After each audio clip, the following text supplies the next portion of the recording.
The first howl split the silence like a blade. It rose from the trees behind the ridge, long, sharp, and starving, and it made Alara freeze where she stood, one hand sunk deep into frozen creek, the other clutching a lantern whose flame shuddered as if it, too, wanted to flee. She had lived alone in the high plains long enough to know that sound. Wolves didn't howl like that unless something had gone terribly wrong. Easy, she whispered to herself, though her breath came out in white bursts, fast and uneven. Just finish the water. Just go home. But the night had already decided otherwise. Another howl answered the first. Then another, closer. Alara straightened slowly, lifting the iron bucket from the creek. The water sloshed, loud as thunder in the stillness. She winced, listening. The moon hung low, pale and cold, illuminating the endless sweep of grass and snow-dusted rock. Her cabin lay a mile behind her, a small square of safety in a world that did not care if she survived. She turned to go. That was when she heard the scream. It wasn't an animal. It was human, raw, hoarse, and cut short by pain.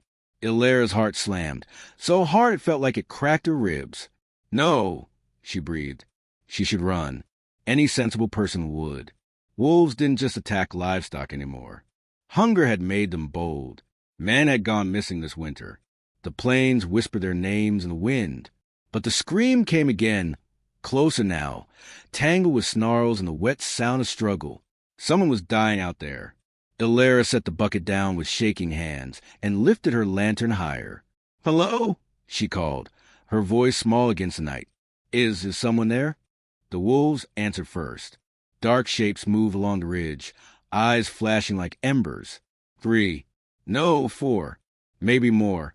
They circled something on the ground, something that moved and kicked weakly. A man. He was on his knees, one arm limp, the other clutching a knife too small to matter. Blood darkened the snow beneath him. His hat lay torn a few feet away, trampled. A wolf lunged. Alara didn't think. She screamed.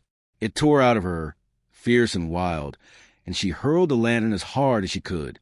The glass shattered against a rock. Flame bloomed instantly, licking across dry grass and snow-crusted brush. The sudden light and heat startled the wolves. They skidded back, snarling, teeth flashing. "Get back!" Alara shouted, grabbing a burning branch and swinging it wildly. "Go on! Get back!" The wolves hesitated, hackles raised, eyes darting between the fire and the wounded man. One took a step forward. Alara stepped between them and the stranger, her arms shaking, her heart screaming that this was madness. She raised a branch and screamed again, louder, deeper, pouring every ounce of fear and fury into it. The wolf flinched. Another howl rose from deeper in the trees, farther away this time. A warning, a call to retreat. One by one, the wolves backed off, melting into the shadows until only the echo of their hunger remained. Silence crashed down, heavy and unreal. Alara dropped the branch. Her knees nearly buckled as she rushed to the man's side. "Hey!" she said, crouching, her hands hovering helplessly. "Hey, you're okay. You're okay." He wasn't. His face was pale beneath the grime, jaw clenched so tight it trembled. A deep gash ran along his thigh, blood seeping steadily. His sleeve was torn, skin beneath raw and bitten. He laughed, a broken, breathless sound. "Well," he rasped, eyes flicking up to her. "Guess angels come carrying fire now." "Don't talk," Alara said, ripping a strip from her scarf with shaking fingers. "You've lost too much blood."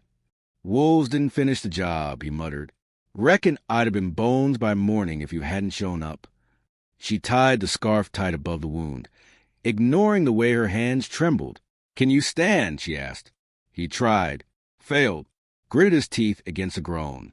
"Cowboy pride says yes," he said weakly. "Body says no." "Then you're coming with me," Alara said. "My cabin isn't far." His eyes sharpened despite the pain. "You live out here? Alone?" She didn't answer. She slipped her arm under his shoulder, bracing herself. He was heavier than he looked, solid with muscle beneath the blood and dirt. Each step back toward the cabin felt like wading through fear itself. The night watched them. Halfway there, He stumbled again, nearly dragging her down with him. "Hey!" she snapped, panic edging her voice. "Stay with me?" He blinked, breathing shallow. "Name's Rowan," he said, as if afraid he'd forget it. "Rowan Hale." "Ilara," she replied. "Don't close your eyes." "Just tired," he murmured. "Stay awake," she insisted. "You hear me? You survived wolves. You're not dying on my watch." A faint smile tugged at his lips. Bossy angel. She shoved him harder than necessary. Quiet. When the cabin finally appeared, dark, small, and stubborn against the vastness, relief flooded her so hard she nearly cried. Inside, the warmth hit them like a blessing. Ilara eased him onto her narrow bed, hands moving faster now, surer. She cleaned the wounds, stitched what she could, pressed cloths to stop the bleeding. Rowan watched her through half-lidded eyes. "Why'd you do it?" he asked softly. She didn't look at him. "Do what?" "Run toward wolves." Her hands paused. "Because," she said, voice barely steady, "I know what it's like to scream and have no one come." Something shifted in his expression, pain giving way to something deeper.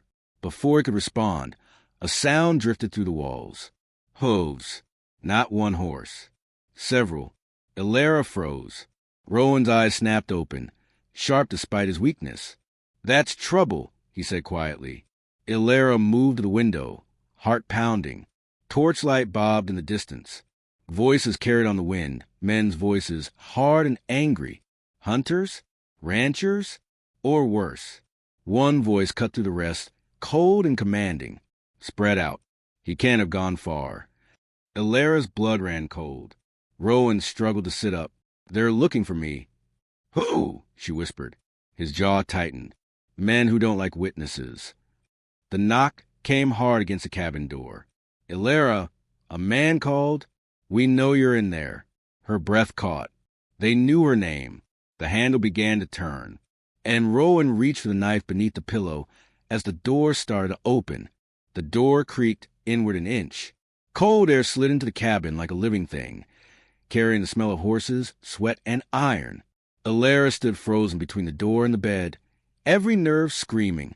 The lantern flame on the table flickered, casting shadows that stretched and twisted across the walls. "Evening, Ilara." The man's voice was smooth, almost polite, and that frightened her more than shouting ever could. She tightened her grip on the poker in her hand, though she didn't remember picking it up. "I don't know what you want," she said, forcing her voice steady. "But you can turn around and leave." A chuckle answered her. The door pushed wider. 3 men stood outside, all mounted, all armed. The one in front leaned low in his saddle, torchlight cutting across his face. He was broad-shouldered, clean-shaven, his coat expensive despite the dust. His eyes slid past Ilara, scanning the cabin with practiced ease. "You live quiet out here," he said. "We respect that. Don't want trouble with a woman who keeps to herself." Then his gaze landed on the bed, on Rowan. The politeness vanished. "There you are," the man said softly. "You're harder to kill than I expected." Rowan tried to rise. Failed. His hand closed around the knife, knuckles white. Ilara stepped forward before she could think. "He's injured," she said. "He needs rest. You can't take him." The man's eyebrow arched. "Take him?" He laughed, and the men behind him joined in. "Oh, sweetheart," he said. "We're not taking him anywhere." Her stomach dropped. Rowan spoke, voice rough but clear. "Jonah," still hiding behind other men. The leader smiled thinly. "Still talking too much, Hale." Ilara glanced back at Rowan. "You know him?" Rowan's jaw clenched. "I worked for him." Jonah dismounted in one smooth motion and stepped closer to the door. "Worked," he repeated. "Funny word for stealing." "I saw what you did." Rowan shot back. "The cattle, the forged papers. You were bleeding families dry." Jonah's eyes hardened. "And you thought you'd ride into town and tell the truth." "I thought someone should." Silence stretched. Then Jonah sighed, as if disappointed. "Truth's expensive," he said, "and dangerous. You learned it the hard way." He took another step forward. Ilara raised the poker. "You crossed that threshold," she warned, And and you'll what? Jonah interrupted gently. Hit me with a piece of iron? One of the men behind him snorted. Jonah leaned closer, lowering his voice. You're not part of this, Ilera, but you will be if you keep standing there. Her heart pounded. You said you respected my quiet. I do, he replied. That's why I'm giving you a choice. Rowan pushed himself up on his elbows. Leave her out of it. Jonah didn't even look at him. Choice is simple. Step aside, and when we're done, you go back to your lonely little life. No harm, no mess. And if I don't, Jonah met her eyes. Then you become a problem. The words settled over the cabin like a death sentence. Ilera's mind raced. She thought of the wolves, of how fear had nearly frozen her, how she had moved anyway. She thought of years alone, of silence thick as snow, of nights wishing someone would knock on her door for the right reasons. She lifted her chin. He's under my roof, she said. That means he's my responsibility. Jonah studied her for a long moment. Then he smiled. Shame, he said quietly. I hoped you'd be smarter. His hand moved. Rowan shouted, Ilera. She swung the poker with everything she had. It caught Jonah's wrist just as his pistol cleared its holster. The gun clattered to the floor. Jonah cursed, stumbling back. Chaos exploded. One of the men lunged forward. Rowan hurled the knife from the bed. It struck the man's shoulder, dropping him with a scream. Ilera slammed the door and threw the bar across it just as a body hit the wood from the outside. The cabin shuddered. Get away from the door. Rowan yelled. A gunshot thundered through the wood. Splinters flew. Ilera screamed, ducking low. Back window. Rowan gasped. Go! I'm not leaving you. You are if you want us both alive. Another shot blasted through the door, tearing a whole inches from where she'd been standing. Ilera ran. She shoved the window open and grabbed Rowan under the arms. Pain tore through her shoulders as she dragged him toward it. I can't, he groaned. I'll slow you down. You saved your breath for talking earlier, she snapped. Use it now. They tumbled out into the freezing night, just as the door burst open behind them. After them, Jonah roared. Ilera half-carried, half-dragged Rowan into the dark, away from the cabin, away from the only home she had known. Branches clawed at her face as she plunged into the trees bordering the plains. Hooves thundered behind them. Left, Rowan whispered. There's a ravine. They stumbled downhill, slipping on ice and rock. A shout rang out, close enough to feel. Ilera's lungs burned. Her legs screamed, but she didn't stop. They reached the ravine just as a horse burst through the brush above. Ilera shoved Rowan forward, and they fell hard into a narrow cut of land, hidden by overhang and shadow. They lay there breathless, hearts pounding. Above them, voices passed. Split up. Check the trees. Jonah's voice cut through the rest. He won't get far. He's bleeding. Rowan clenched his jaw. He's right. Ilera pressed her hand to his leg. Blood soaked through her fingers. She swallowed panic. We'll stop it. Footsteps crunched closer. Ilera held her breath, every muscle locked. A torch flared inches from the ravine's edge. Light spilled down, illuminating Rowan's pale face. The man peered down. For one terrifying second, his eyes met Ilera's. Then a howl split the night. Long hungry. Close. The man stiffened. Did you hear that? Another howl answered, closer than before. Fear rippled through the men above. Horses snorted and stamped. Jonah cursed. Pull back. We're not dealing with wolves tonight. The torch retreated. The footsteps faded. Ilera didn't move until the night swallowed them whole. Only then did she sag, pressing her forehead to the cold earth. They'll come back, Rowan said softly. I know, she whispered. He looked at her, eyes dark with something more than pain. You just burned your whole life down for me. She met his gaze, voice steady despite the fear curling in her chest. Maybe, she said, but for the first time, it feels like I ran toward something not away. In the distance, the wolves howled again, closer than either of them wanted to admit, and Ilera realized the night wasn't done testing them yet. Dawn came slow and cruel. It did not arrive with warmth or mercy, only a pale gray light that peeled the darkness away and revealed how exposed they truly were. Ilera woke with her back pressed against cold stone, her legs numb, her fingers stiff where they still clutched Rowan's coat. For a moment, she didn't remember where she was, only that her heart was racing and her mouth tasted like fear. Then Rowan groaned softly beside her. Memories slammed back in. The ravine, the men, Jonah's voice, the wolves. Ilera pushed herself upright, blinking against the thin morning light filtering through bare branches above them. Snow dusted the edges of the ravine like ash. Her breath fogged in front of her face.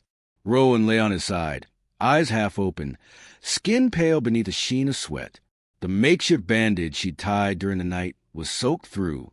"No," she whispered, crawling to him. "No, no, no."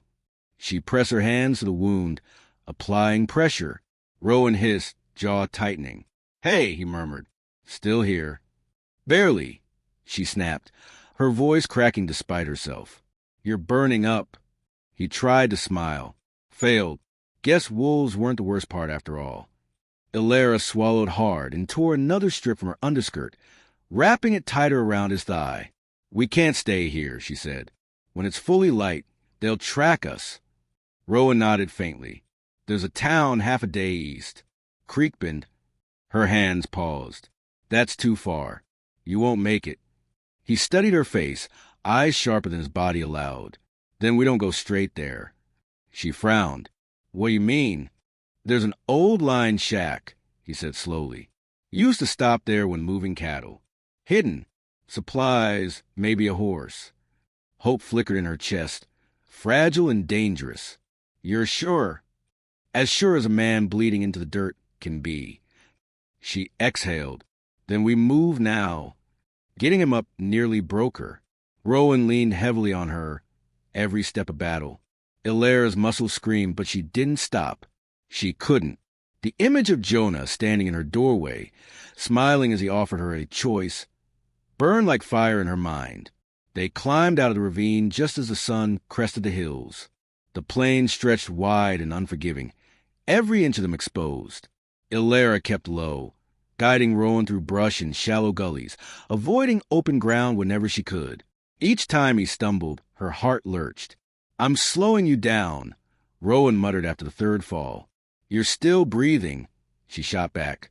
"That's all I care about." He looked at her then, really looked at her, as if seeing her for first time. "You didn't hesitate," he said quietly. "Back there, with the wolves. With Jonah." Her jaw tightened. "I hesitated plenty. I just moved anyway." "Why?" The question hung between them, heavy and intimate. She didn't answer right away. They walked another dozen steps before she spoke. "Because I've lived my whole life being invisible," she said. "Doing nothing never saved me." Rowan said nothing after that. By midday, the wind picked up, carrying the smell of snow and something else. Smoke. Ilera froze. "Do you smell that?" Rowan nodded. "Fire." Her stomach dropped. "My cabin." They crested a small rise, and Ilera's breath caught painfully in her chest. Black smoke curled into the sky where her home had stood. The cabin was a charred skeleton, roof collapsed, walls blackened. Ash drifted through the air like dark snow. Ilera staggered to a stop. "No," she whispered. "No." She dropped to her knees, hands shaking, eyes burning. Everything she owned, every scrap of her life, gone. Rowan steadied himself beside her, his face grim. "I'm sorry." "They burned it," she said numbly. "They didn't have to. They did it to send a message." Rowan's voice hardened. "Jonah doesn't leave loose ends." Ilera stared at the ruins, grief slowly giving way to something sharper. Hotter. Anger. "He thinks he scared me back into silence," she said softly. Rowan looked at her. "Did he?" She rose to her feet, eyes blazing. "No." They reached the line shack just before dusk. It was little more than a crooked wooden structure tucked against a rocky outcrop, half hidden by scrub. But inside there was a cot, a lantern, and, miracle of miracles, a small supply chest. Alara nearly cried when she found clean cloth and a bottle of alcohol. She worked on Rowan's wound again, more carefully this time, cleaning it as best she could. He bit down on a piece of leather, refusing to scream. When it was done, he slumped back, exhausted. "You should have left me," he said quietly, "before you lost everything." She met his gaze, steady and fierce. "You're not a thing to be discarded when it gets inconvenient." Something shifted between them then, an understanding, unspoken but solid. That night, the storm came. Wind howled against the shack, rattling the walls. Snow lashed the windows. Alara fed the fire, keeping it alive with careful hands. Rowan watched her from the cot, his eyes thoughtful. "They won't stop," he said. "Not now." "I know." "You could still walk away," he pressed. "Head west. Start over." She turned to face him, firelight dancing across her features. "So could you. Say nothing. Heal up. Ride on." He snorted softly. "And let him keep stealing, killing, lying?" "Exactly." Silence stretched. Then Rowan said, "I have proof." Alara stiffened. "Proof of what?" "Jonah's crimes," he said. "Documents. Ledgers. Names. I hid them before he caught on." Her heart thudded. "Where?" He hesitated. "In Creekbend, with someone I trusted." Her stomach twisted. "Trusted." "He was my friend," Rowan said quietly. "Or I thought he was." A knock sounded at the door. Sharp. Deliberate. Alara froze. Rowan's eyes went dark. "That's not the storm." The knock came again. "Alara," a voice called from outside. "We need to talk." Her blood ran cold. She knew that voice. It belonged to the man who had grown up 2 valleys over. The man who had shared bread at her table once. "Don't open it," Rowan whispered. The voice softened. "Please. I'm alone." Alara took a shaky breath and stepped toward the door, her hand hovering over the latch. And just before she opened it, she saw the shadow outside shift. Not one person, but several. Alara's hand fell away from the latch.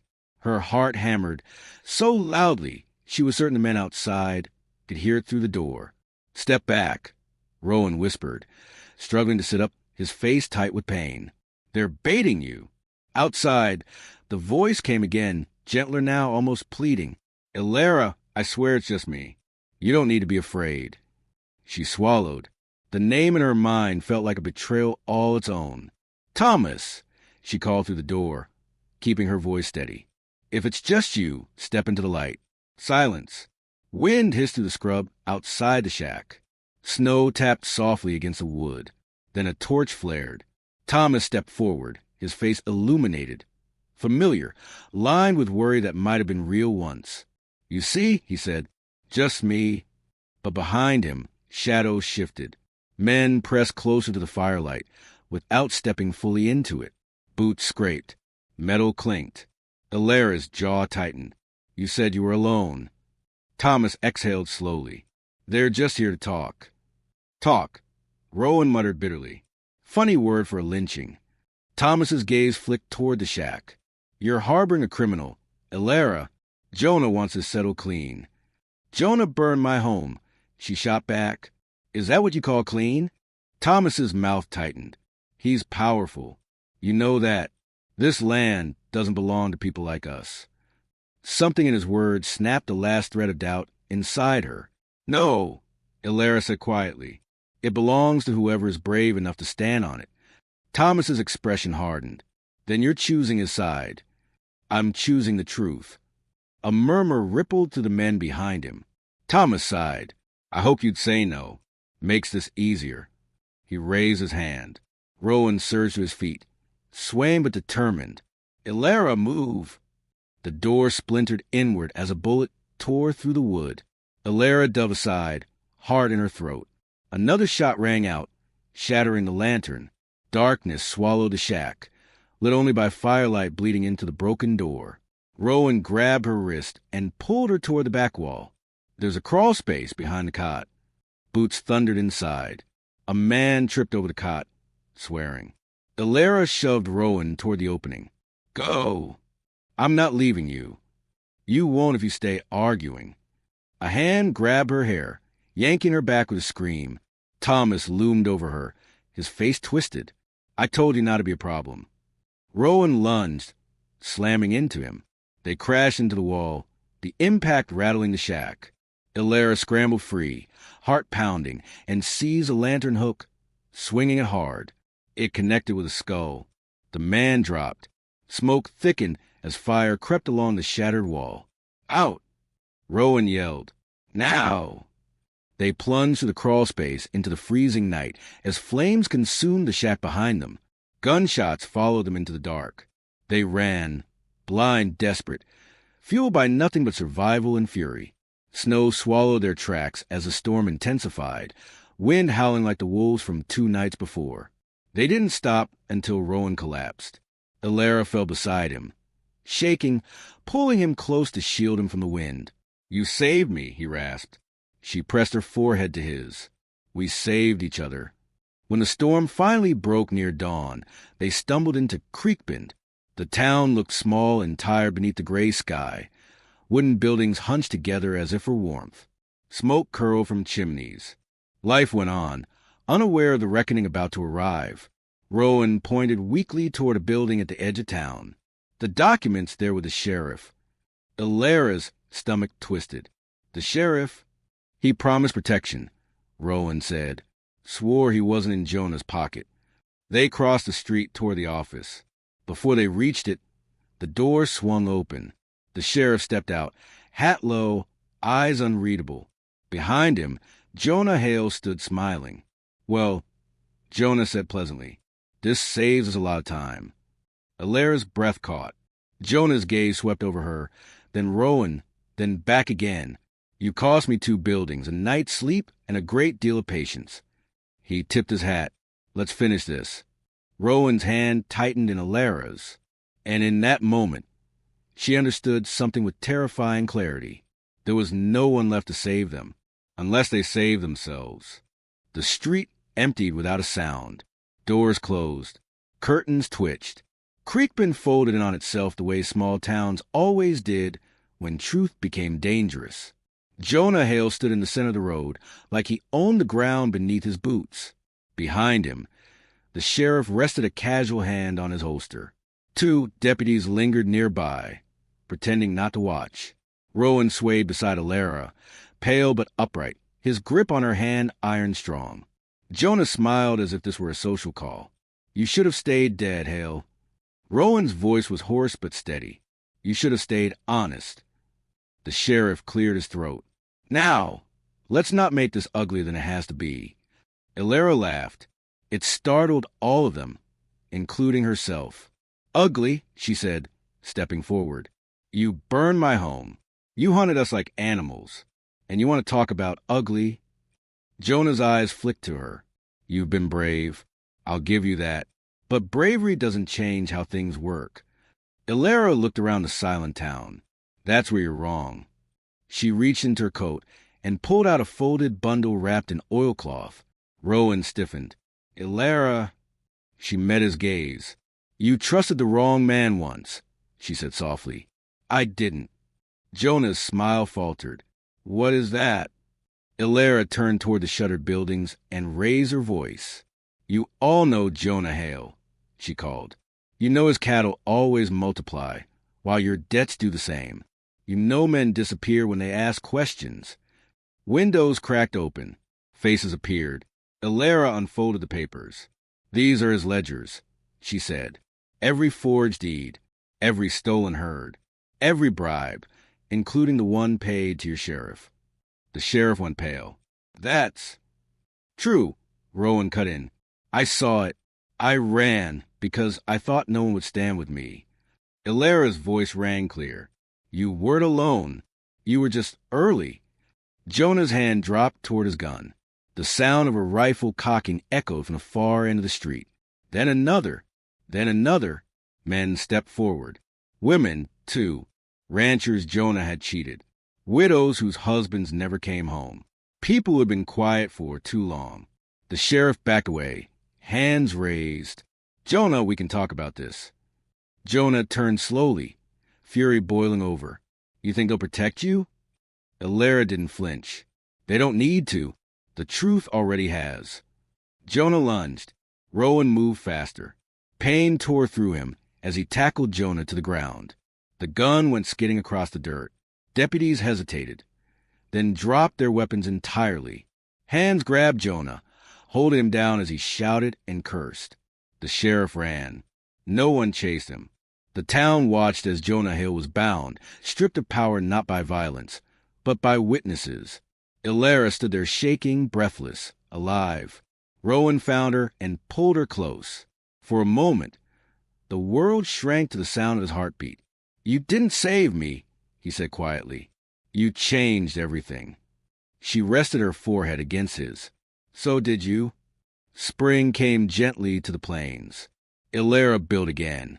Not a cabin this time, but a home with windows that face the sunrise and a door she no longer feared to open.